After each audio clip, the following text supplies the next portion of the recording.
the host, guests, and call-in participants. These do not necessarily represent the views of this show's distributors or sponsors. This program may contain obscene, profane, or otherwise objectionable language. Viewer discretion is advised.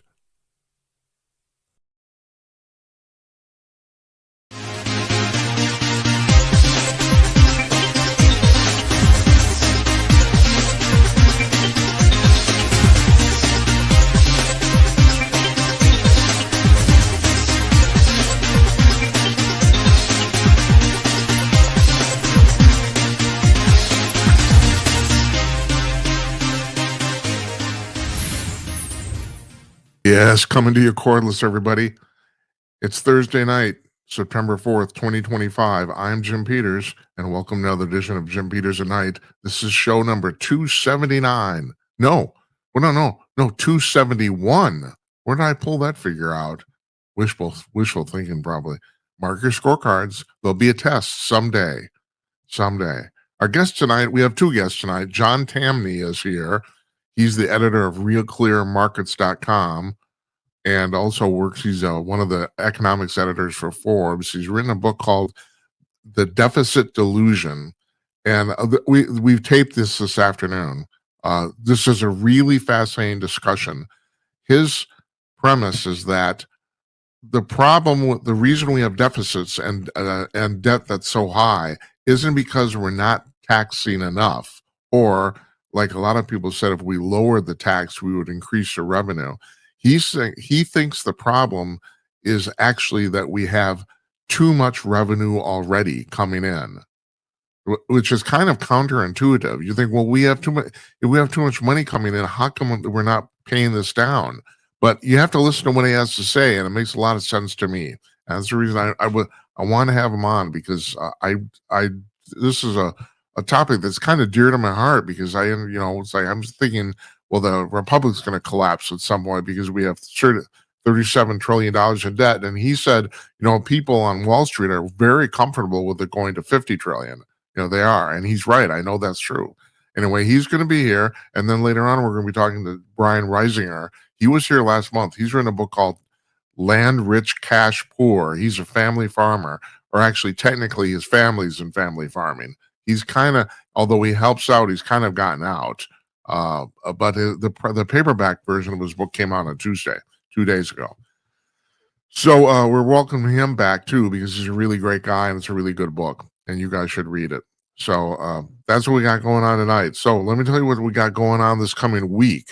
Well, tomorrow we're running Best Of. Now on Fridays, we run a Best Of episode. And yeah, my friends say, yeah, you're pulling a Carson. Yeah, I am. Yeah, that's right. I don't know what it's going to be yet, but we are running in our live time slot, 9 p.m. Eastern on Friday nights. Now we're running a rerun. Yeah, that's what it is. It's a rerun, and that's what we're doing. And I don't know which one is. I haven't picked it yet, but yeah, it'll be there. So we got five nights a week, but yeah, one isn't live. Yeah. So now Monday, we have a guy named Don Wilkie coming on. He's written a book called Freedom Revealed, A Simple, Elegant System. I'd be honest, I don't know what the book's about yet. I don't. I got the weekend to study up. So he's coming on Monday. Tuesday, we have a really interesting show. Not that they're all really interesting, but this one's as interesting as any. The guys from the Ukraine show are coming on. Now, Jonathan Lockwood is a regular here. He comes on regularly. He's kind of our military expert. He's kind of the General Keane of Jim Peters at Night. General Keane's the expert on Fox News, and he fills the same role here. So not only does he come on regularly, but if there's some military action in the world, he basically bring him on ASAP. That's basically what the role he fills here right now, and he's fantastic at it. Former U.S. Army colonel, military historian, published 2 books. One of those books is used as a textbook at the military academy. The guy knows his shit, man. He knows his stuff. So he's one of the 3 guys on the Ukraine show. The other 2 guys are Ivan Kirchenko and Sasha Starr. And the reason this show is so popular and gets so much buzz is because Ivan's actually in the Ukraine. Yeah, they do this twice a week. I think it's Mondays and Thursdays, if I'm right. And so it's the war about it's the war of Ukraine from the Ukraine. That's the actual reason the show is so popular and gets so much buzz. So Ivan's in the Ukraine. Sasha Starr is in Toronto, but he's Ukrainian himself. And so Jonathan's in Washington, D.C. So they got these three guys, and they do this show. They do it twice a week. All three of them are coming on to talk about what they're doing on Tuesday. That'll be pretty cool. Wednesday night, I'm taking off. My mother's 101 years old, and at the assisted living facility, they're having the fall festival, and I'm going. If your mother was 101, you'd go too, especially because if I don't go, she's going to kick my ass, and she will. This is getting ridiculous at this point. My mother's the oldest person in this facility, and she's bitching and moaning about all the old people about the fact that they don't do anything, and she's got a point because she does a lot. She's still fully functioning, and if you go on Facebook on their Facebook page, all these social activities they have, she's in every picture. So it's ridiculous. But it's really true. My mother will kick my ass if I don't show up. So we're all showing up. That's Wednesday. I'm taking the night off. We'll run a best of then too. I don't know what's going on. Thursday, Tim Conaway, our old friend, the former executive editor of Hustler magazine, he's going to join us to talk about life and times. That's always interesting. He always brings up some old story of the past because we're all old men. Not you, of course. I mean me and him. That's what we got going on here. So in 12 seconds, we're going to introduce you to John Camby. So stay tuned, please.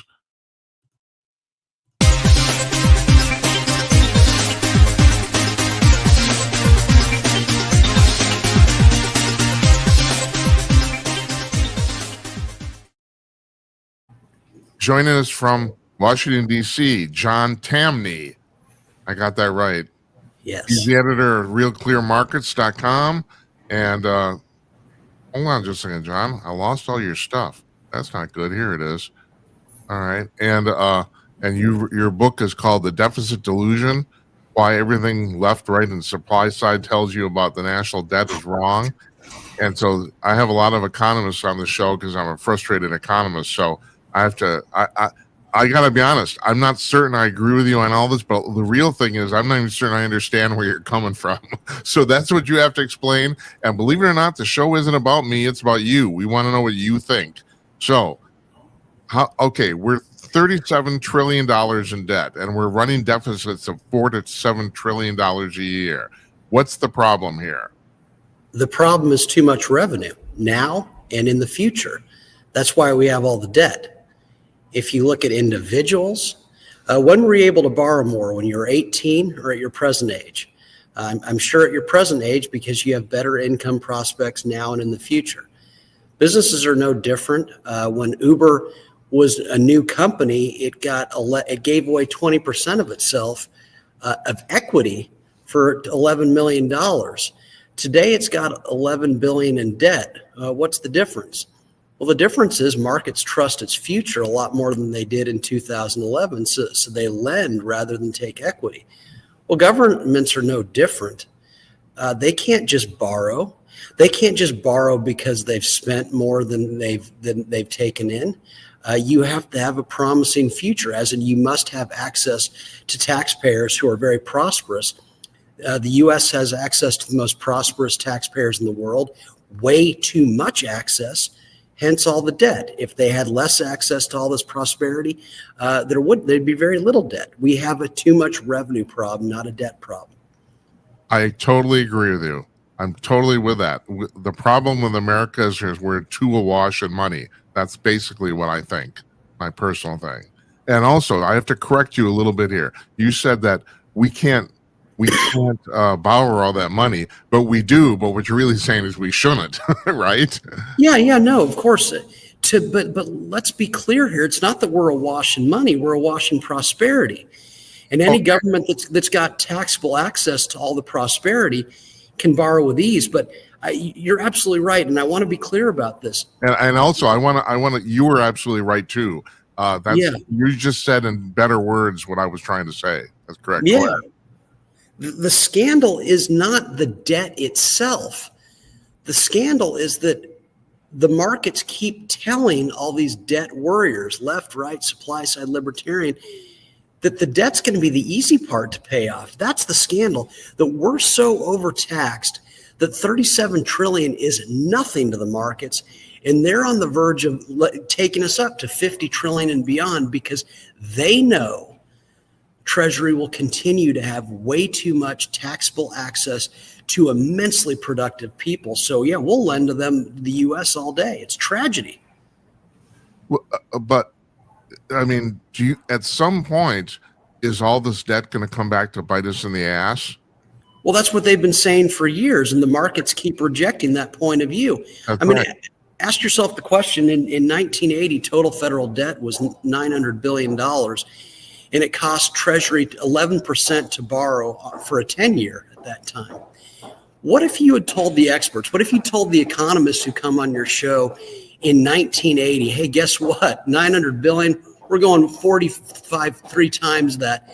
By 2025, we'll be at 37 trillion. What would they have said? They would have said, no way possible. If we ever got to that point, we're going to be Weimar Germany. The dollar will be worthless, all these different things. Except for during that time, treasuries and borrowing costs have plummeted. And so what does that tell you? It's the market saying that the most owned income stream in the world, U.S. treasuries, so the most informed market in the world, thinks that 37 trillion is nothing, that we can go much, much higher in the future, and we can, because Treasury collects too much revenue. What do you think the solution is to this then? Well, it's a great question. Tax less? Well, yes, but let's be clear about that. People ask me, so do you have legislation in mind? I don't. And let me explain why. Legislation is an effect of changing minds in the voting populace in the country. I want to change the point of view. If you look at conservatives and libertarians, what do they always say? We don't have a debt problem, we have a spending problem. That implies that markets are stupid, that, oh yeah, just keep going over and over. Someone's always going to be there to lend you. But they don't lend to Russia. Russia's got 300 billion in total debt. They don't lend to Peru and Haiti. They don't lend to most countries. And so we've got to change the minds of people where they say, oh yeah, of course we have tons of debt, because our treasury shamefully, and to our economic detriment, the economic detriment of every American, has way too much access to the wealth created by the rich. That's because when you finally convince people of what's true, that this is why we have the debt, you can then say that a tax on the rich is a tax on everyone. That leaves a huge burden to future generations in the form of a much bigger government and a less evolved society. And until we massively reduce the take of rich wealth, we're going to have this problem for all of our lives and beyond. So there's, my problem with people who say we need to tax the billionaires is there's only 1,300 billionaires in the United States. And even if you tax them a reasonable amount, you're not going to raise that much revenue relative to the size of the federal government. I mean, am I right about that? I mean, you're 100% right. But let's clarify something. Markets are a look into the future, and that's what I keep making the point of in my book. In one of the chapters, I talk about Sam Altman, the Chat GPT guy. By the way, we'll put your book on the screen here. There it is. Yeah, it's a wonderful book. And so, but Altman and his crowd, they have this text chain going where they're making a bet. When will the first one-man unicorn reveal itself? And so what they're saying is that soon enough, and it won't be far away, there will be one-man businesses worth over $1 billion. I've been saying this for a long time, but go ahead. Yeah. So you know exactly where we're going then. It's not about all the wealth that billionaires have today. Markets are all seeing, and they see a future that Sam Altman sees, that the billionaires of tomorrow are going to be the millionaires of today, that there's going to be a surge of immense wealth, and with that, a surge of immense tax revenue collection that is going to make the 37 trillion and beyond seem small by comparison. Markets are saying that's the future, and that's what they've been saying all along. Yet left, right, supply side, liberty, they keep focusing on the debt, and the markets keep telling them, look, the debt's the easy part. The yields on treasuries keep going down. You have no problem paying that off. But what you can't get back, it's like if you don't sell a hotel room, you can't get that night back. Yeah. You can never get back the progress that didn't happen, the cancer forms that weren't cured, the transportation advances that didn't happen, the technological advances that would render the smartphone and the internet primitive by comparison. You can't get the days lost not improving on that back due to all this waste. We're the most prosperous country on earth, and yet you're absolutely right. It's how do you convince people that we could be even more prosperous, that we're actually even cutting ourselves off? How do you, because I mean, that's even one of the reasons I do the show. How do you convince people of this? Well, but think about what you're doing. And this is why I think what you're doing, and I don't mean this in a patronizing way. You're one of the few people who are willing to do that, to talk about what could be, that realistically we're Bangladesh compared to what we could be. See, everyone talks about this and they say, well, yeah, if you do something with the tax code or something like this, you'll get more GDP. People are so sick of that because they don't understand it. You've got to talk in terms of what could be, that we haven't scratched the surface of our potential. And evidence supporting that claim is the fact that markets say 37 trillion in debt is nothing. We'll take you up to 50 because we know you're good for it. What a comment on the progress we're losing. I was reading your Twitter feed, your X feed, which I found fascinating, and that's the reason I got to be honest. Some of it I didn't understand. I guess I'm a simple mind, But you did spend a little time talking about AI and robots now, and I have a lot of AI people on this show because people have really divergent opinions on how this is going. I mean, on the one hand, there's people who think this is going to be the best thing that ever happened to humanity, and then there's one thing that's going to kill us, and those are the two extremes. And I'm under the impression you're under the side this is going to be more beneficial than harmful, correct? Well, it has to be. Whatever replaces human effort frees up immense amount, not just of human effort, but also it unearths skills that the market's never rewarded before. I mean, what if you and I had been born 200 years ago? What awful lives we would have led. Oh, you and I wouldn't be able to do what we do because there were no tractors yet and fertilizer. Yeah, that's right. I would have been a loser. Yeah. Well, I'd be with you. You and I would be in jail. That's where we'd be. We would have died because we couldn't have fed ourselves. Right. And so how could it be bad? Show me where in the world where investment follows the past as opposed to the future. Anything that erases human effort's got to be good, right? But here's the counter argument, John. It's like, so you were talking about robots. So now there's a Chinese company that says next year they're going to be selling AI robots, humanoid robots, that actually can walk around your factory for $6,500 a pop. My problem with that is that machine actually does replace a person. It's not like Amen. It's not. Yeah. So okay. The tractor is the biggest replacer of humans in the history of mankind. Thank goodness for it. And let's point out about those humanoid robots. Who is renting them right now to the extent that they can? It's businesses, and they're not doing it to lay off their existing workers. They're doing it to retain their existing workers. As in, we're going to use these things to remove all the distasteful aspects from it. And so you think about this too, though, because I know that you and I agree. It's not just these one-man unicorns. These robots are going to amplify human capacity to produce on a level that we've never seen before. And see, markets have to price in everything. We're going to think of the revenue surge in the future and how unfortunate that is if Treasury's collecting more and more, and because it's collecting more and more, able to borrow more and more. Yeah. We've got to stop this. So we've got to begin the discussion now of saying that, guys, all this stuff that you're worried about, the debt and all this stuff, you're worried about symptoms. You're not focused on the real problem. Too much tax revenue now, and very dangerous, exponentially more in the future. And you're absolutely right about the fact that we have all this prosperity, it's the false impression that therefore we can borrow more. But we can. You can. And that's the problem. Right. That's the problem. That's exactly what I was going to say. It's like you and I'm totally on board with what you're talking about here, completely. But yeah, except that you say it better than I do. That's all. Which is I'm glad you're here. This is my life's work. I'm so behind this, and I love when people say, "I don't really get what you're saying. I think you're onto some." Thank goodness, and I'm not just sitting here giving me a hug, but I've been hearing the same stuff from left, right, supply side libertarians for decades. They've been saying the same thing year after year, and the markets keep mocking them. At some point, we've got to enter something new into the bloodstream of the argument, which has become really stale.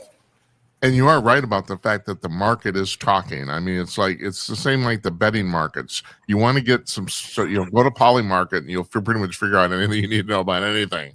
It's amazing. People put their money where their mouth is. I mean, that's all there is to it. And yeah, so I mean, I'm totally with your theory here about the fact we have two. Our prosperity is kind of blinding us to the fact that we have the. All right. No, I know what you're saying. It's blinding us. Problem. You say it better than I do.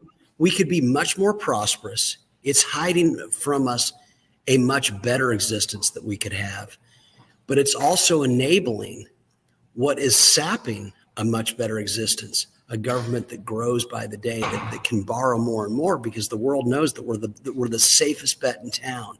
Yeah. We've got to change this discussion and talk about what could be, so that people realize that a tax on Elon Musk is arguably a bigger tax on them than it is on Elon Musk. Absolutely. And you mentioned as an offhand comment in one of your X posts about the fact that you thought that Doge, well, at least up to now, was a failure. And I basically agree with you, because it seems like it's like they started out with good intentions, but they're not really doing what they set out to do. And I don't know if that's because they can't, if they're being hobbled. I mean, what's going on there? Do you have any idea? Well, I would say to you, and it's made explicit in the book, but I think you would agree, Doge failed before it began, not because the intentions weren't good, but because Elon Musk, like everyone else, assumes we have a spending problem. And we do, but the spending problem is a symptom of too much revenue now and too much tax revenue in the future. So let's say he'd succeeded and cut $2 trillion from government. That's what he said he was going to do. Right. I think I could convince you to say, well, so what? That's going to lead to bigger government, and here's why. Was Congress going to burn up the $2 trillion saved? Or was Congress going to take the $2 trillion and find all new ways, all new programs to invest in or place money with to expand government even more? Let's not forget that Medicare began as a $3 billion program. Yeah. And so I make a case in the book that the penultimate chapter in the book says, whatever you do not allow them to reform Social Security and Medicare. And my thinking here is basic. If they in fact succeed in reforming it, which I don't think they will be, suddenly Congress has got trillions to throw at new programs. I don't want that to happen. I want the waste cordoned off into two areas, and then the third area, let them spend it on paying back the debt, because that limits new ideas, but it also gives people like you and me the time to change some minds and say, guys, we're not looking at this the right way. We have a too much revenue problem. Until we recognize this, it's going to grow and grow. All right, John, let's say you're God, okay, or you're king. How do you actually solve this problem? Because I think you're alluding to basically a basic human foible, and that is if people have money, they're going to spend it. Yeah, well, certainly politicians are human. Right. That's right. If you give them lots of revenues now, but better yet, you give them the expectation of revenues going up. Right. They will spend and borrow. And let's be clear, those with access to wealth will lend to them because they know they'll put some of their wealth in the sure thing, which is it being paid back. And so to me, the only way to do it is not just hey, let's cut taxes. As in, I want to cut taxes on the rich so substantially that the revenue from them plummets. And in plummeting, you do two things. You signal to investors that the U.S. is interested in just paying off the existing debt. It's not interested in getting any more. You don't want to lend to plummeting revenue. And in the process, I want to get there by having this discussion that, oh, wow, what a mistake to take away the most crucial wealth of all, the wealth of the rich. Elon Musk's got all this money to invest in new ideas. And so you reduce that burden.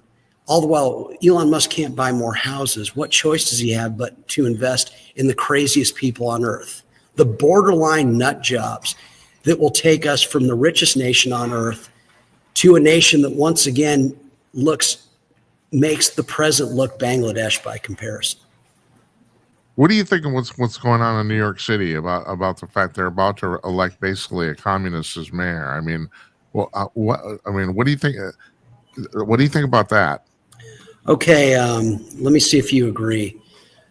I think the surest sign of abundant wealth and prosperity is people like Mamdani. As in, if you and I were made king, there'd be Mamdamis all over the country, and it'd be a sign that we're doing a good job. That's the first thing. I do totally agree with you on this. Yeah, right. Wealth begets what's the word? It starts with it. Wealth begets the demagogues against wealth. I mean, that's just basic. I think it also begets amnesia too. There's that also. Well, there's that too, but that's our job. The other thing is, oh, come on. People who move to New York, I don't care. Even if they're socialists, they're ambitious. They don't like government markets. They don't. Mamdani couldn't make New York City socialist even if he wanted to. And he couldn't because the people, I always say to people that the Americans who move to New York City are more immigrant than the immigrants that cross borders to get here. Yeah. As you know, I see that beautiful skyline behind you. New Yorkers love prosperity and achievement more than anything else. And the idea that this one mayor could bring them down, and so many people from our side are saying he's going to ruin New York. Oh, he's not strong enough to. New York will run over him. No, John, in reality, he won't get anything done. Nothing will happen. He won't. New Yorkers love their prosperity too much, and they're just too ambitious. Also, the other thing is, I think personally, he's too inexperienced to actually know how to do anything. But there's that too. He's not going to be able to institute what he wants to do, So okay. So if the problem is access to too much funds, if you're going to cut, first of all, if you're going to cut taxes, how much do you cut them? Quite honestly, and you're one of the few people I think will see it my way. I'm to the point that I don't think even a 1% tax rate on the rich would make sense. I think it'd be too much. Because think about the wealth of the present and the future. A 1% tax rate on that is going to fund an enormous sized government. It's going to enable easy borrowing. Yeah. We're not just any country. We're the country populated by the world's most talented people. And so it's not enough to say, well, if we can just get down to this rate. I believe we've got to, in this discussion, start having the discussion that there's just a max that anyone can pay, that it's damaging to everyone if they pay more than that max. Yeah, but getting back to the thing about you being God. So, oh, Jesus, I just lost my train of thought. It's terrible. That happens with age, John. Don't get old. That's right. About you being God.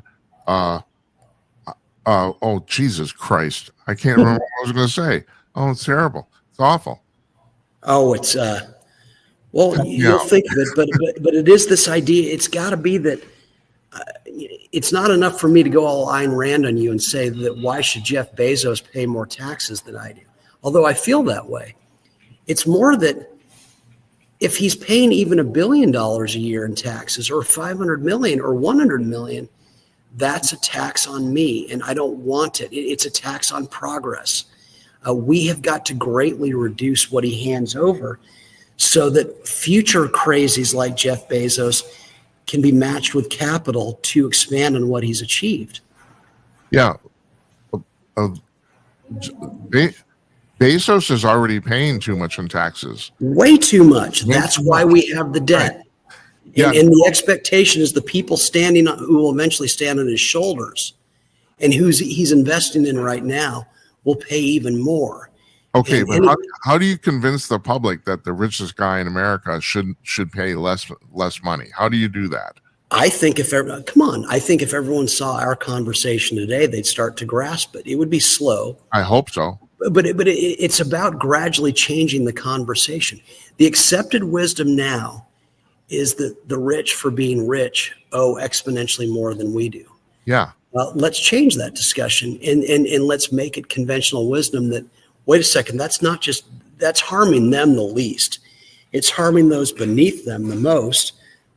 And oh, by the way, it's expanding the size of government that everyone inherits, and it's reducing progress on an order that we'll never quite understand, because you can't point out what didn't happen. You can't point out the cancer cures that didn't happen, the transportation advances, the technological advances.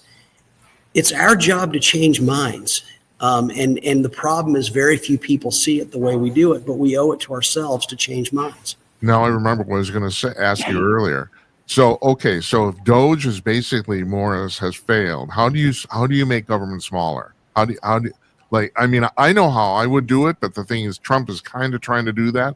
You know, I think you could fire. There's 2 million people working for the federal government non-militarily. I think you could fire half of them and not see any disruption in any services at all.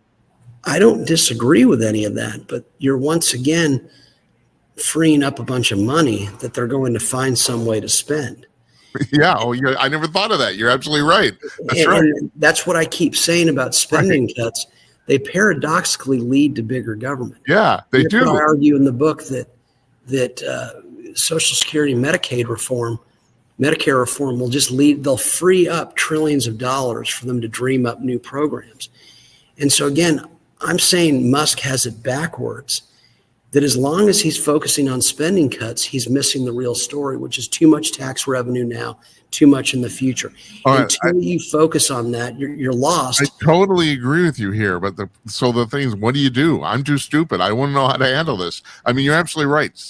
Spending cuts are going to lead to bigger government. So how do you? I can't wrap my mind around the problem. Well, what's the old saying? Rome wasn't built in a day. I have no illusions that people are going to wake up tomorrow and say, hey, that whack job in DC, John Tamny, is right. But I do believe that I'm going to make this my life's work, and that I'm going to gradually convince people that we're looking at this profoundly backwards. And because we are, government and the debt continue to grow. So maybe it's time to look at this the way he does. And then you are convinced, and you will convince other people. It's a slow process. But see, right now we have the time to fix it. We've got decades, really, because at least for now, Medicare, Social Security, and interest on the debt are taking up more and more of federal revenues. Yeah.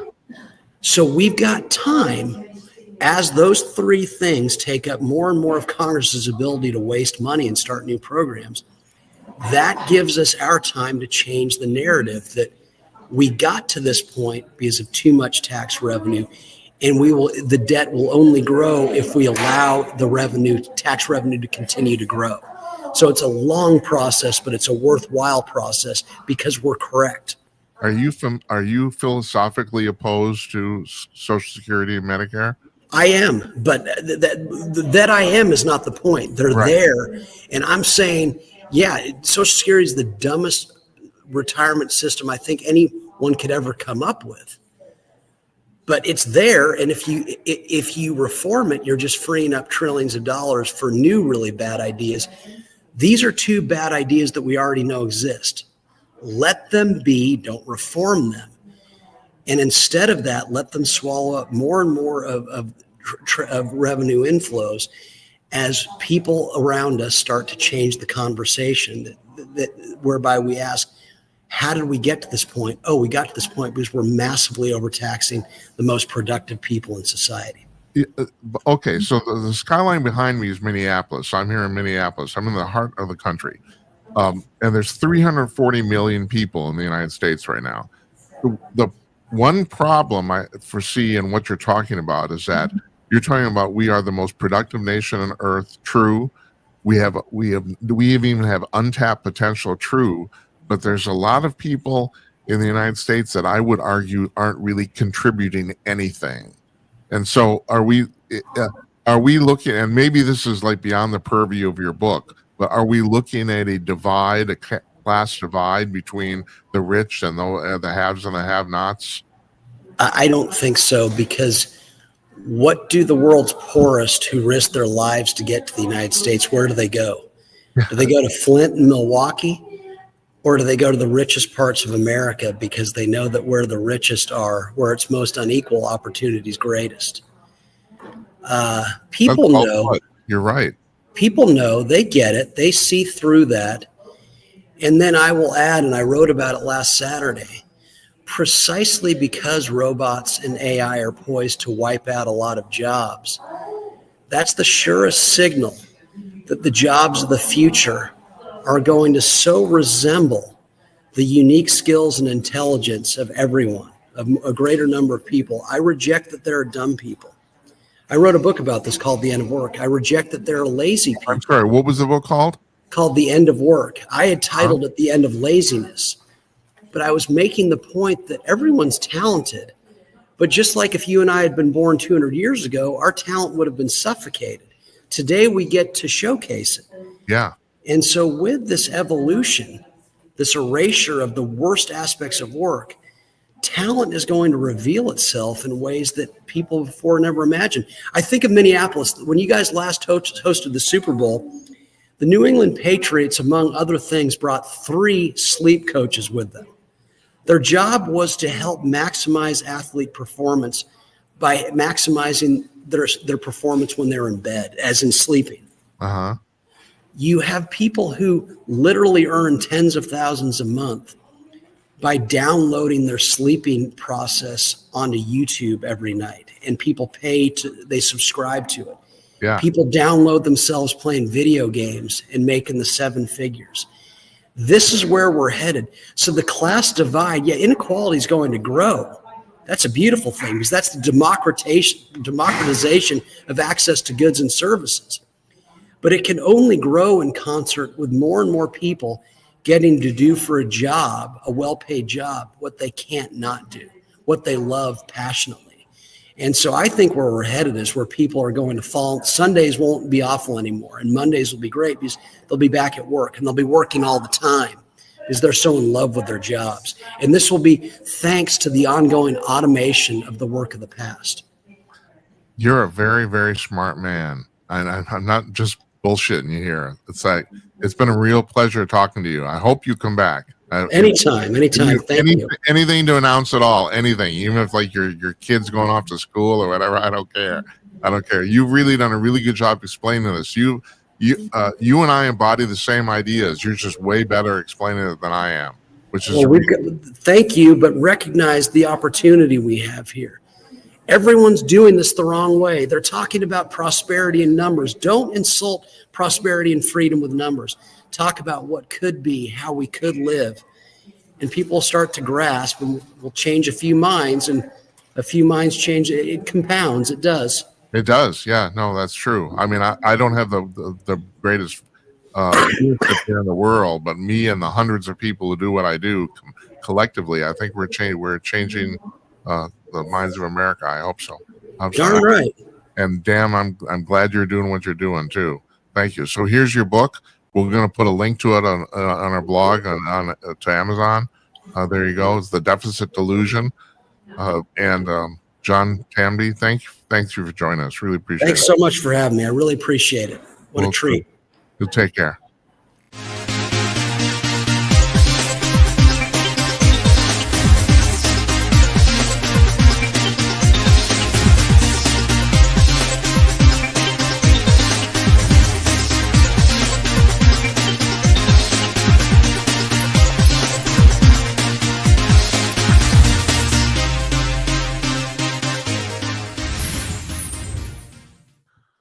Thanks to John Tamny for joining us there.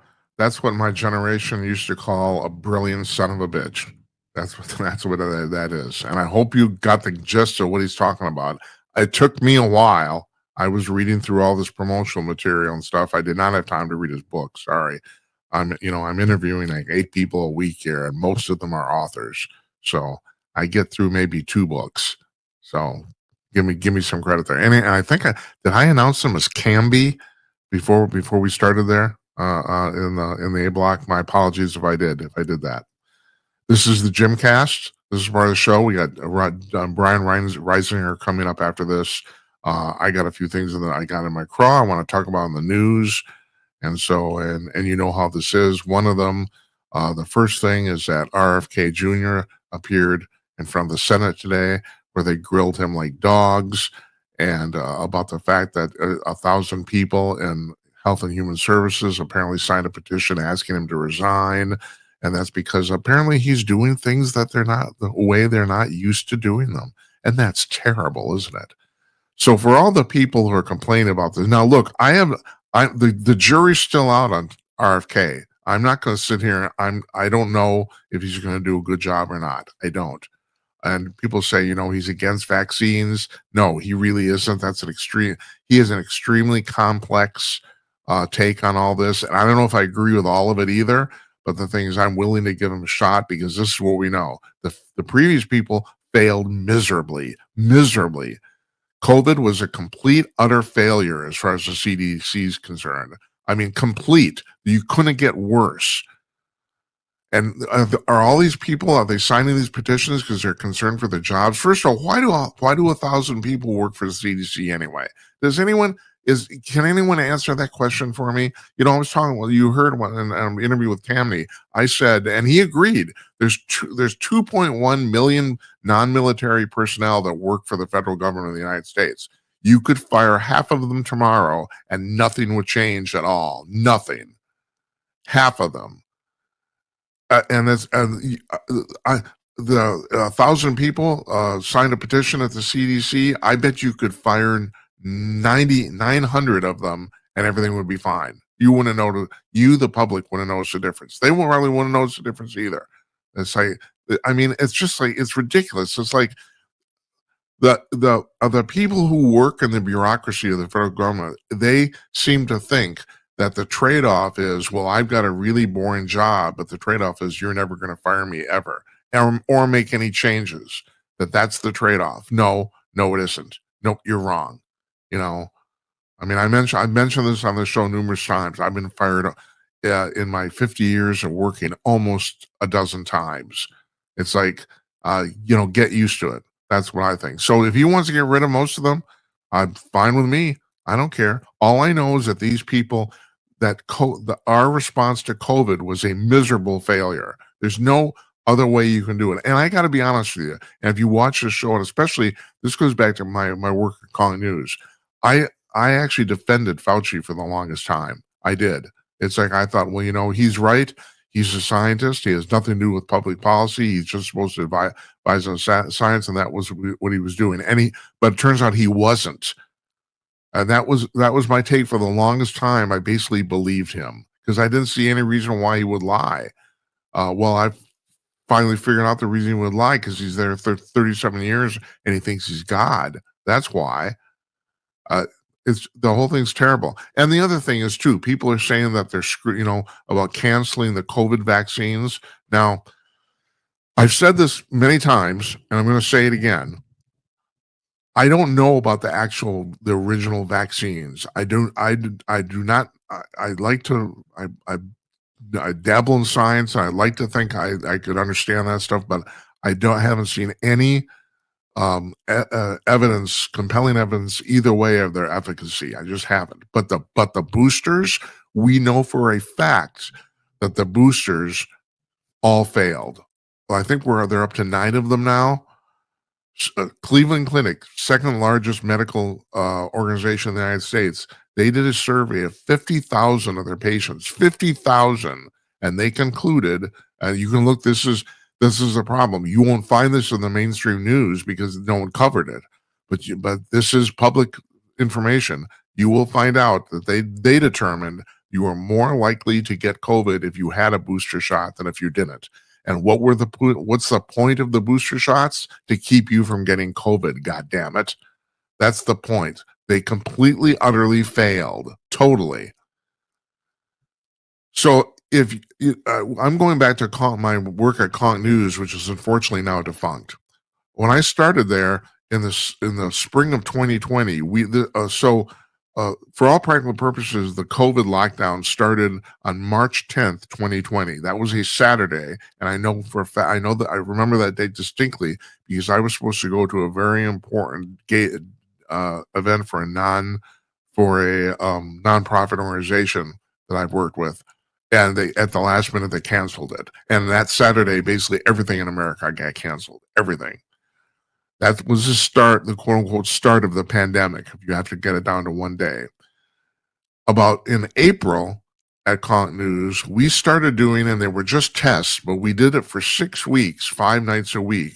We did a test of our own version of a 15, 20-minute newscast that we posted on YouTube, and they're no longer there. We pulled them down because they were tests. What we did it for about 6 weeks, so we did about 30 of them. So this is the next month. And I'm going through the data as the editor-in-chief of Conk News. I'm going through the data, both of the CDC website and the state of Minnesota website, because we're located here in Minneapolis. So I thought those are two reasonably good sources of information. And I'm going through the numbers. And I spent about 2-3 weeks. This is during April. By the first week of May, it was already obvious to me that COVID was a disease of the old and the sick. The only people that were really affected by this were older people or people who were already ill. That was plainly obvious to me. This is after only 3 weeks of data, and I'm some guy sitting in Minneapolis at a desk. I'm not a doctor. I'm not a scientist, but still it was plainly obvious to me what was going on here. I've said this in retrospect now, but it was obvious even then. There were basically 4 parts to the pandemic. If you were over 70 years old, COVID was after you. COVID was going to kill you. And that was really true and probably still is. That's my guess. Yes, if you're over 70 years old, COVID is a real problem. You have to avoid it. If you're between 50 and 70, it depends. It depends on your health, on all sorts on various different factors, but that's an iffy zone. If you're under 50, there was basically no pandemic. And I know people did die. I know that. Matter of fact, I know 2 32-year-old people who were in perfect health who died of COVID, and they didn't even know each other. And they are both 32 years old. So I know this happened, but statistically, they were outliers, because the thing is, here's the thing you have to understand. The flu kills people too, and quite a lot. 40,000 people a year on average in the United States die from the flu. So it's not unusual that COVID would kill people, but statistically, like I said, compared to the flu, which is a pretty good benchmark, statistically, there's nothing was going on. And if you were under 20, absolutely nothing was going on. I think, if I'm right, I think the number of people in the United States under 20 who died of COVID was like 300, and there's 17. The last count I saw, there's 17 million of them, or 20 million, or something like that. I mean, it was statistically zero. So I'm looking at this data. I'm thinking, well, why don't they tell people this? And the question is, why didn't they? They didn't. They did not tell people this, and that was exactly what happened. And in retrospect now, basically everyone knows this, and Dr. Fauci is basically the doctor of death. He completely screwed this up, totally. So my thing, getting back to RFK, give the guy a chance. I don't know. I do not know if he'll be successful. I don't. But he can't do any worse than the previous people. He can't. They screwed this up absolutely royally. And the other thing I have to talk about here too, this has been my long standing speculation, is that I was saying right off the bat, this came out of the Wuhan lab, and people are saying, oh, no, you can't say that. No, this is bullshit. No, it turns out I was right. But the other thing that I've speculated on, I have no proof of this at all. This is entirely speculation, is that I think there's a possibility that not only did that get out of the Wuhan lab, but the Chinese let it out deliberately. I actually think there's a possibility, because you look at the Chinese and the way they think. They want to take over the world. They want to be the dominant superpower on the planet. They're willing to put in 100 years to do that. They actually literally have a 100-year plan. Matter of fact, I think Gordon Chang actually wrote a book called The 100-Year War or something like that. They have a 100-year plan of taking over the planet and with it the United States. So you look at them and the way they think, and they're thinking, well, okay, we have this virus. It's kind of deadly, but not really. It might kill a few people, it's kind of like the flu. Why don't we just let this out into the wild and see what the heck happens? Now they lost quite a few people by COVID too, and just like us, they lost mostly elderly people.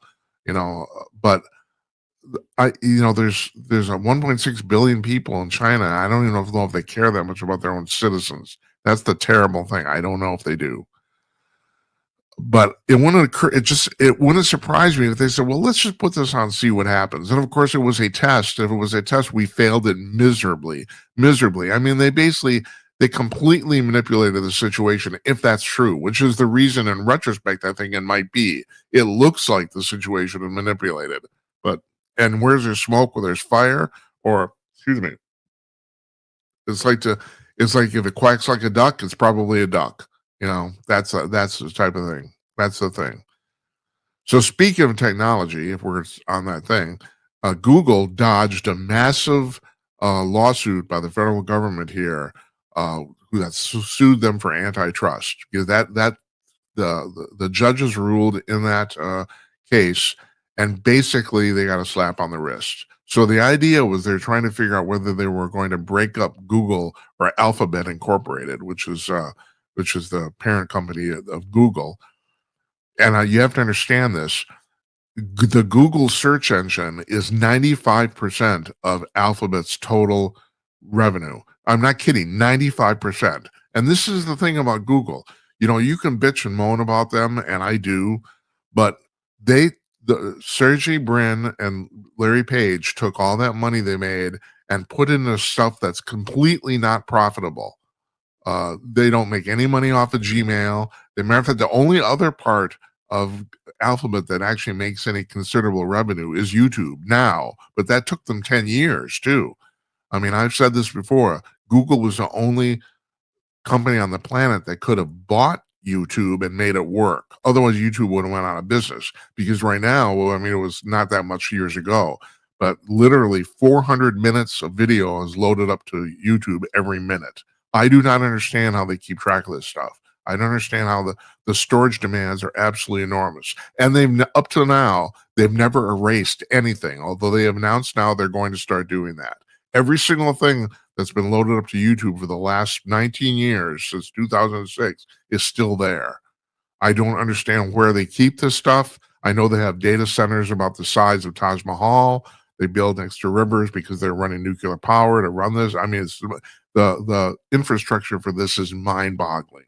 It is. But anyway, those are their only two revenue streams. They don't make money off of anything else. That Gmail you run, they don't make any money off of it at all. They used to run ads. Now they don't even do that. It's like, no, okay. The Android operating system, they give it away. There's a bunch of not restrictions, but requirements. Like you have to run Google search on and all that sort of stuff. But still, they give it away. And so you're a Samsung, they slap a pretty interface on it, but still, it's not their operating system. They don't pay for it. Whereas, like for example, every computer that runs Windows pays about $50 to Microsoft for Windows. So they don't charge for that. So Google doesn't charge for that either. I say Google here, I mean actually Alphabet, but yeah. So what happened was they were trying to decide a fairly neat way to do this, and the judge said, now Google also doesn't make any money off the Chrome web browser, which is by far the most used web browser on the planet, and also kind of sort of negates the whole government's argument, because Microsoft also owns the Edge web browser, which is a pretty good web browser in its own right. And they used to have Internet Explorer, which had by far they did the same the government did the same lawsuit basically 30 years ago, because they said that Microsoft had a monopoly giving the Internet Explorer web browser away for free. It came with your operating system. Now, that isn't the case with Chrome. You have to download Chrome. Chrome does not come in pre-installed on any other computers except for Chromebooks. And then, of course, they they run the operation. They own the operating system for Chromebooks too, and they give that away. It's like, see what's going on here. So the judge was trying to say, okay, let's take the Google web browser or the Chrome web browser away from them. And at the end of the day, that didn't happen either. So I mean, they got fined a little bit of money, and I guess they have to share data that they collect from Android and Chrome with their competitors, and that's about it. And I gotta admit, I think the judge did the right thing. I do, even though I'm not exactly a Google fan. I'm not, but still, yeah, it's like you. All these things, these parts are so interconnected, and they don't make money off of any of it. And so, what are you going to give away? What are you going to give Gmail to another party? What, so they can make it go bankrupt? I don't know. You know. All right, I don't talk about gossip here on this show very often, and because you can get it any other place, and that's like not my place. But turns out 78% of the American public doesn't care that Taylor Swift and Travis Kelce got engaged. 78%. And no, of course they don't change. This is a problem with the entire entertainment business. They make assumptions about the American public that are patently wrong. And they've been doing this for 40 years, as far as I can tell, if not longer. Because I've been talking about this for a long time. But this was before polls was a big thing, like in the 1990s, 30 years ago. I'm thinking, I don't know if the public's really interested in some of this stuff. And it turns out they release it, and then it bombs amazingly. But Hollywood always has some excuse. Hollywood is still using COVID as an excuse for people not coming out to the movies. And John Nolte writes about this on Breitbart, and he's absolutely right. The movie business is in the dumpster, but mostly because they're putting out movies nobody wants to see. And now we've got it to the point where, like all the superhero movies, they were absolutely awful. From what I understand, the latest Fantastic Four movie is quite good. It's a legitimately good movie, but people didn't go to see it because they've burnt out. They've been in so many bad superhero movies, they don't want to go anymore. That seems to be the case. So now you have the public so disappointed they won't even go see a good movie. They won't.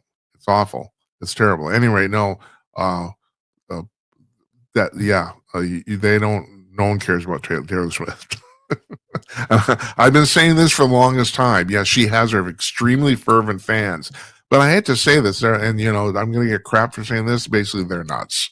That's the deal. And with this touches on another thing, and I don't want to go into here because it'll take forever, about the fact that I'm seriously concerned that we have a mental health problem in the United States. I mean, there was a survey taken about 3-4 weeks ago, a major pollster, I can't remember which one, where 1/3 of the American adult public said they were described themselves as mentally handicapped or disfigured or mentally ill. 1/3, 1 out of every 3 people in the U.S. God. And I also wonder about some of the stuff going on in politics. I mean, some of this is so crazy that I've really seriously started to doubt people's mental health here. And the really funny thing is the leftists accuse the Republicans of being mentally ill. Of course they do, because that's what all mentally ill people that don't want to come to terms with their problem, they do. They turn around and say, no, you're the problem. Nope, no, sorry, not true. Finally, I need to address this on a personal level, and that is today it was announced that yesterday, Giorgio Armani, the Italian fashion designer, died at the age of 91. And this may surprise you, but this is actually has a little meaning to me because in the 1980s, when I was a young man, I lived my life completely, utterly upside down. I was extremely affluent in my 20s, and I wasn't brought up that way at all. I grew up in a working class rural household, and I made a lot of money, and I loved Armani suits, and I wore them all the time. I was a suit guy. And if you know anything about Armani's history, he really came to prominence in 1980 when he did all the clothes for the gigolos in Paul Schrader's movie American Gigolo, which was mostly Richard Gere. And first of all, it's a fantastic movie if you get a chance to watch it. It's 45 years old now. And Gere looks fantastic. And I remember watching that movie and thinking, I want some of those clothes. And I had the money and I went out and bought them. It's like, and so I don't, the Armani suits from the 80s and 90s are simply, I think, are the height to this day, the height of men's fashion. I still think that now, you could say I'm an old guy, but you know what I really don't like? Tommy Hilfinger tried to do this now basically like starting around 2010 with the James Bond movies and Daniel Craig, when he just started designing Daniel Craig's clothes for James Bond. And I think they're emasculating. I think it's kind of stupid. I call them toy suits. I mean, he completely changed the cut. Now, granted, it was monumental. I mean, now most men's suits you buy off the rack look like this, but he completely changed the cut of what was the traditional men's suit. It's shorter. The V neck is stuck farther up, and I don't like it. I don't. And the thing is, unless you're going to get your clothes like actually custom tailored, this is pretty much all you can buy now. So I gotta admit, I don't like it at all. I think, and yeah, I'm an old fart. Yeah, you can tell me. And I no longer have the money to buy that stuff. Like I said, I lived my life completely backwards. Yeah, I had plenty of money in my 20s. No, not anymore. Okay, all right, Jim. Yeah, you got it going on. Yeah, all right, folks. So what happens now? Now we're gonna talk to Brian Reisinger. So he's come up in 12 seconds. Stay tuned.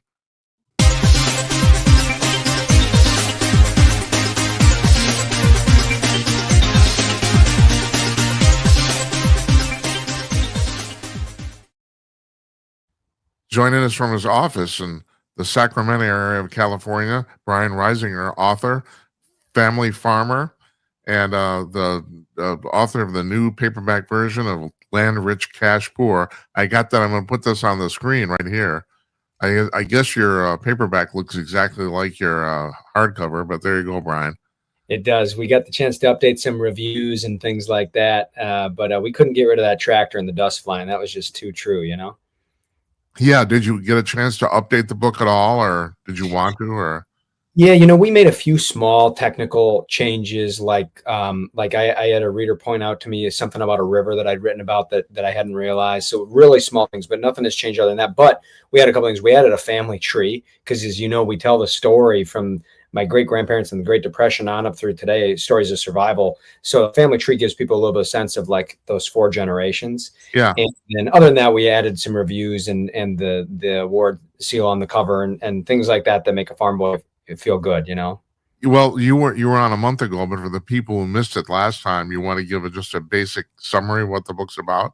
Yeah, so Land Rich, Cash Poor basically weaves the hidden history of our disappearing farms. Why are our farms disappearing in this country, and what impact does that have on our food, our health, our economy, our culture? And then it weaves that with my family's story, 4 generations, from the time my great grandfather founded the farm on up through my grandpa surviving the Depression, my mom and dad through the farm crisis, so on through to today. And so we go back and forth between investigating the reasons our farms are disappearing and weaving that with my family's story, from weather to economic upheaval and everything in between.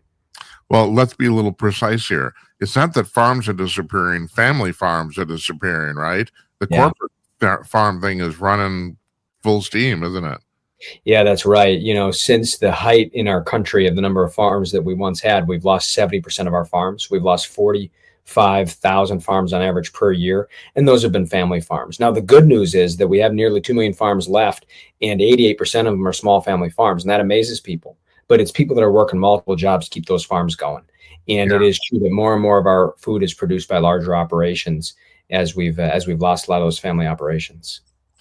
It is another guest pointed this out to me a couple of weeks ago, and I think there's something to this. I think it applies to what you're writing about, and that is, as the world gets bigger and corporations get bigger, things become more efficient, but they also become, I don't know, lack of a better term, they're heart deadening.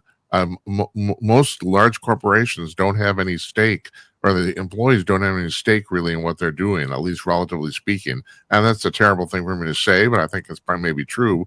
But what's your opinion on that?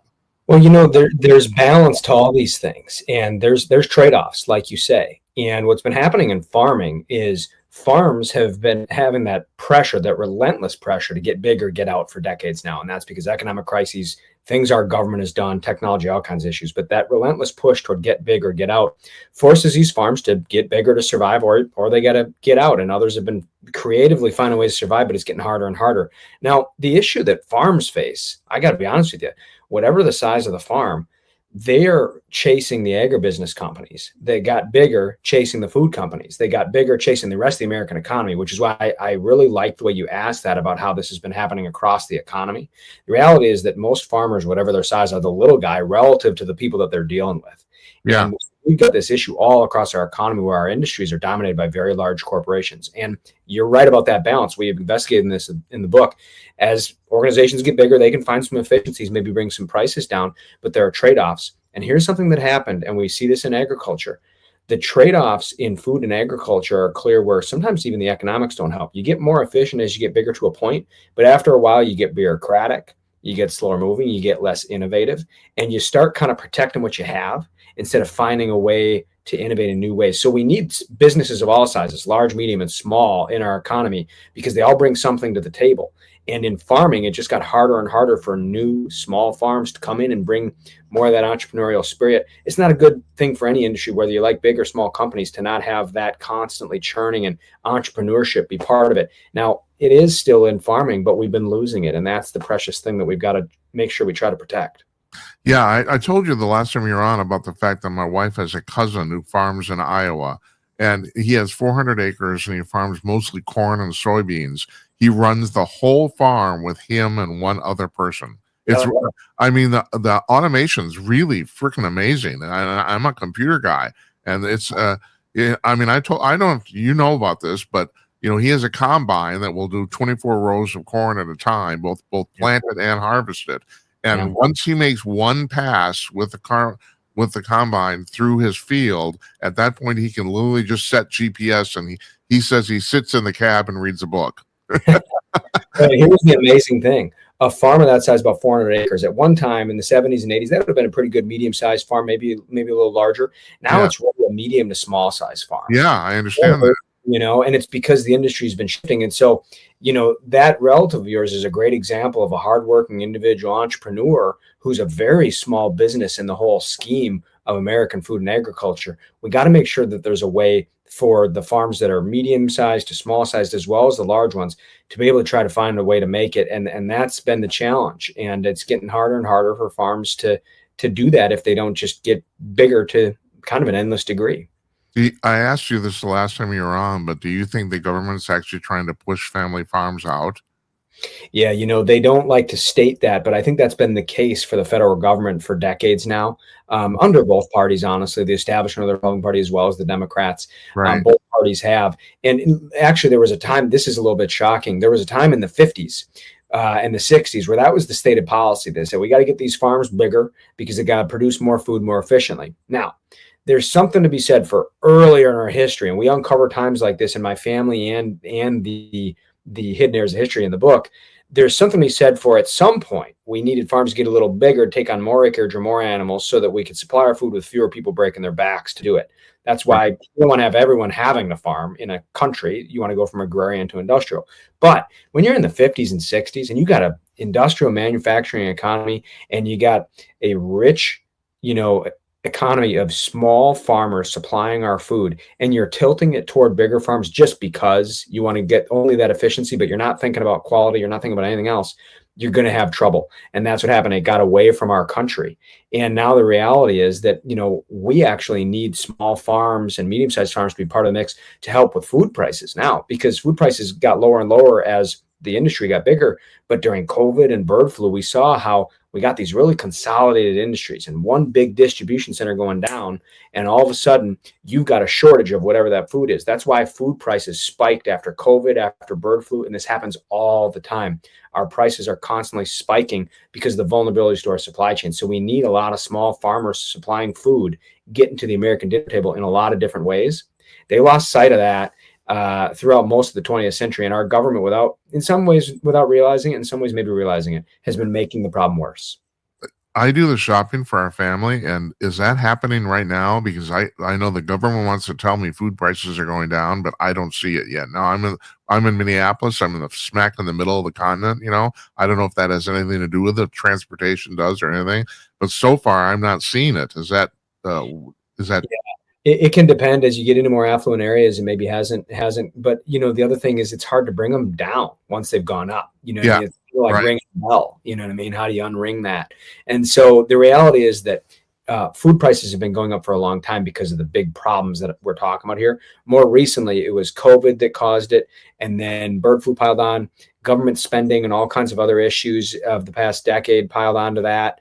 And now, some people may argue, okay, well, now there are policies in place with the federal government. They're going to help with inflation. Others would say the other, you can have the political fight, but even if there are things that you think are helping with inflation, the reality is that bell's been rung and those food prices are high. And what we got to do is figure out a way to keep them from getting higher. And maybe sometimes they can settle back, Yeah. No, I understand the fact you're right. Hardly anything that ever goes up comes down. I understand that. But right now, at least my observation is here in the heartland, it's still going up. But that's just me. What you were talking about the fact that the government favoring in the 50s large farms for maybe no particular reason. In some ways, that's an analogy for almost everything. Yeah. That's right. It became the easy answer. It became the easy answer. It was helping with low prices for a while, and people are like, "Well, geez, so like let's get the companies in all industries getting bigger because that helps with prices." It does help with prices for a while, but after a while, it doesn't help with prices anymore. Yeah. Meantime, you got all these other trade-offs, less choices, maybe less healthy, all kinds of issues that come up. What do you say to people who say that maybe family farms get too much help? I personally don't think that, because the thing is, what people don't understand is that you guys are dealing with the weather. So it's a highly risky business, So, I mean, first of all, can you explain to me some of the financial assistance or breaks that the government gives family farms just to make up for that? How's that work? Yeah, to be clear, the farm program in this country and the thousands of programs that are involved in it is something that I think, a lot of people can agree on. They don't like the right, the left, people inside farming, people outside farming. A lot of people, it's really a bad situation. But is that because there's too many of them? It's part of it. It's because we have piled them on year after year, decade after decade, really since the Great Depression, without really ever properly, fully reforming them. And so here's what we have. We have a whole bunch of programs that don't work anymore. We got a whole bunch of programs that are contradictory to one another. And then we got all kinds of programs that are prone to favoritism and abuse. And so what's happening is, I think it is accurate and fair for the American taxpayer to look around and say, where's my tax dollars going? Right. And the American small family farmer to look around and say, where's that assistance? Where's that support that was supposedly coming? Yeah. Now, a way to rationally move forward is this. We can have less programs, and we can find a way to make sure that the ones that are working continue, the ones that aren't are gotten rid of. We can bring the cost down. The one argument that exists for some level of government intervention, which is something that a lot of farmers really don't like in many, many ways.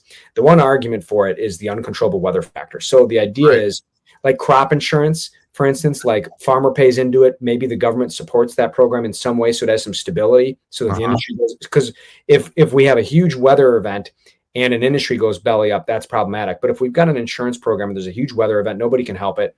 It drives the price down below a certain level, the farmer's insurance kicks in. That kind of thing can make some sense. But we have so many things beyond that. We have so many industries getting picked as winners and losers and all kinds of issues, and programs not working and boondoggles and taxpayer money going to waste.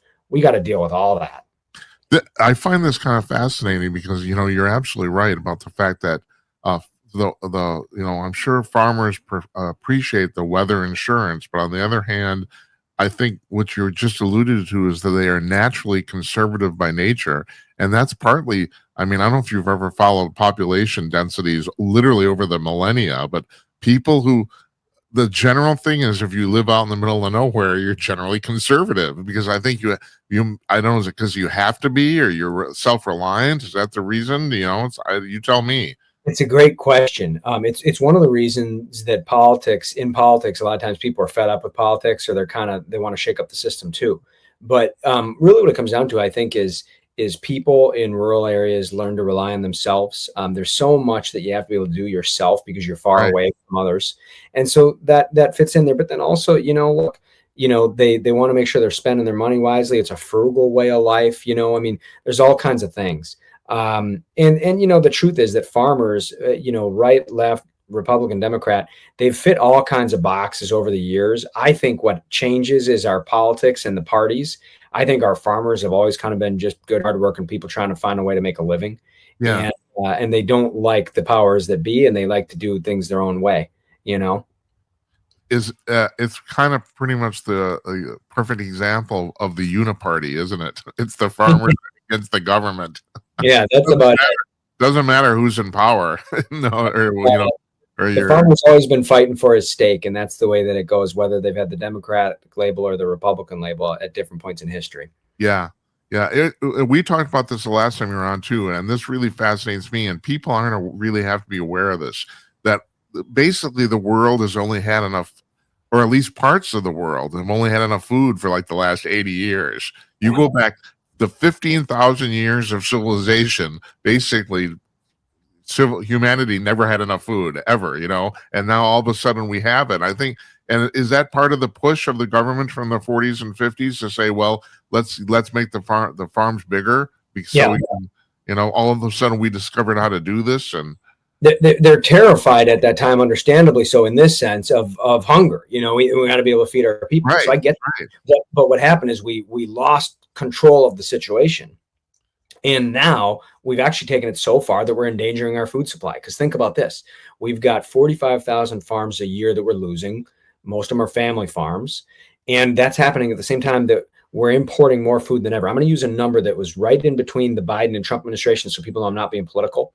It was about $42.5 billion egg trade deficit that we had at that time. That means $42.5 billion more dollars in food we're importing than exporting. So think about that. We're wiping out our domestic food supply with our family farms going away at a clip of 45,000. We're importing more food than ever from foreign countries. That reads like a doomsday thriller movie plot. That is like an Armageddon type thing to be doing. And we've got to change it. It seems stupid as hell, really. Yeah. You wrote an article, or maybe it's more like an opinion piece I read it on Yahoo. I don't know who you wrote it for, about the fact that you're basically your sister, and we talked about this the last time too. Your sister Molly is basically taking over the farm. You help out, but it's her deal. And you were talking about feminism and farming, which I find kind of fascinating, because I mean, forgive my colloquialism, but she must be some pretty tough broad. I mean, it's like I think she'd appreciate that. She absolutely is. And she's from a long line. And here's the thing that blew my mind. People talk about feminism, very politicized thing, but what I mean by it is just strong, independent women that have been finding a way forward.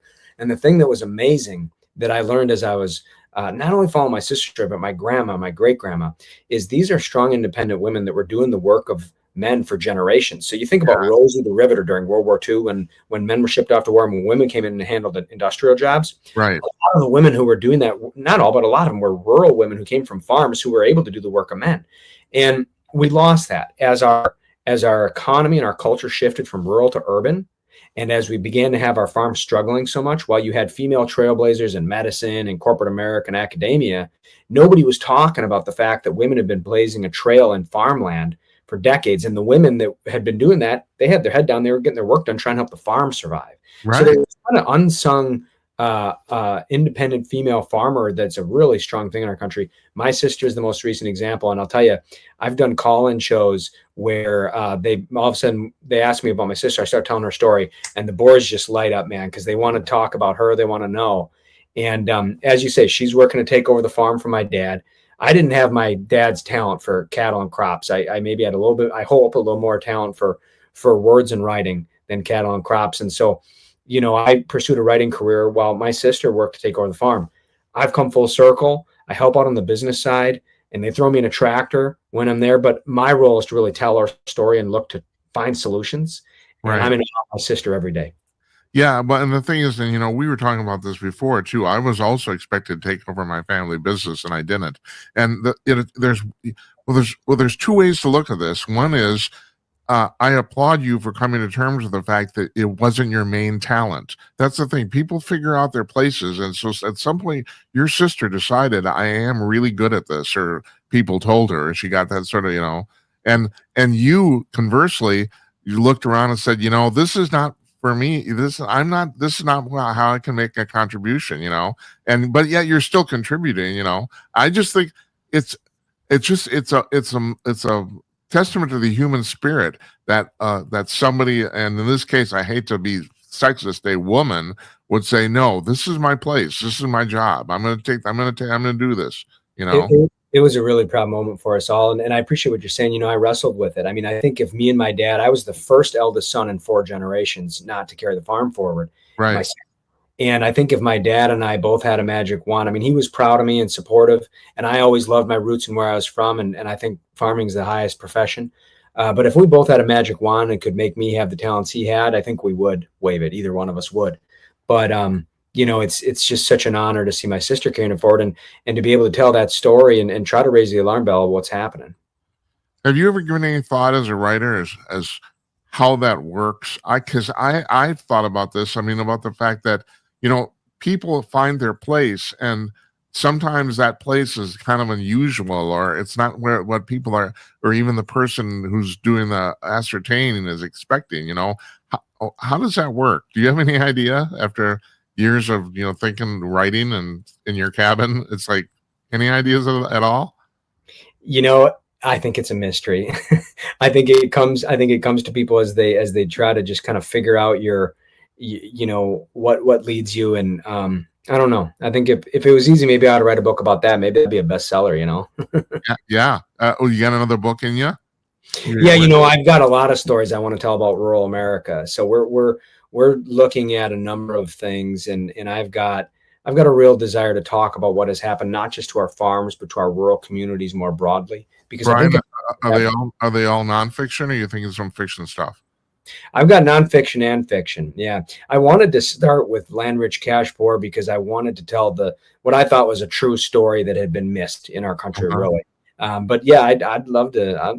I plan to write both in my lifetime here. There's plenty of stories, and some of them need to be told with the facts. And then sometimes you need to imagine to be able to get at a deeper truth as well. It's still work, man.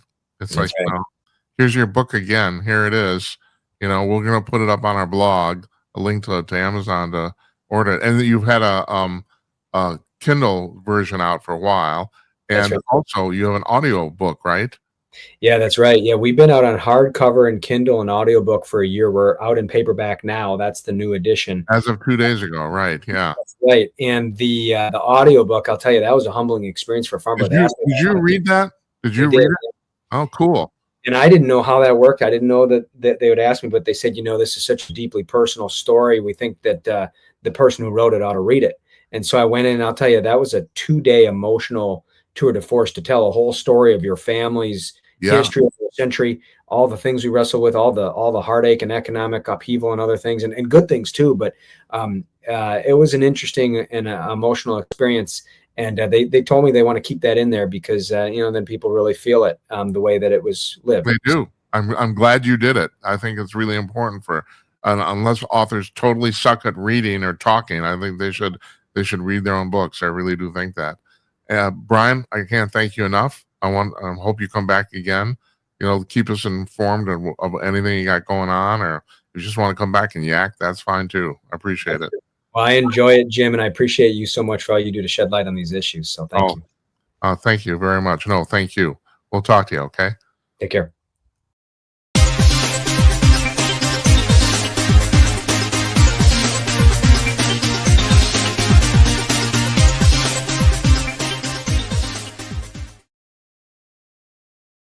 Our thanks to Brian Reisinger for joining us there. His book is called Land Rich Land Rich Cash Poor, and it's out in paperback as of Tuesday, two days ago. It's a fantastic book. Great guy. Love talking to him. He can go back anytime. He was back. He was on a month ago, so as we had him back for the paperback release. And also our thanks to John Tamny for joining us. His book is called The Deficit Delusion, and he's a brilliant guy. And nice talking to him too. Enjoy I'm a lucky guy. I get to talk to stimulating people almost every day. It's pretty amazing. Really, it is. All right, tomorrow we've never done Friday shows here. We haven't, but now we're running reruns on Friday night in our live time slot of 9 p.m. Eastern on all our platforms. And also, by the way, I did announce this. This happened over the vacation week. We are back on Facebook now. I can't.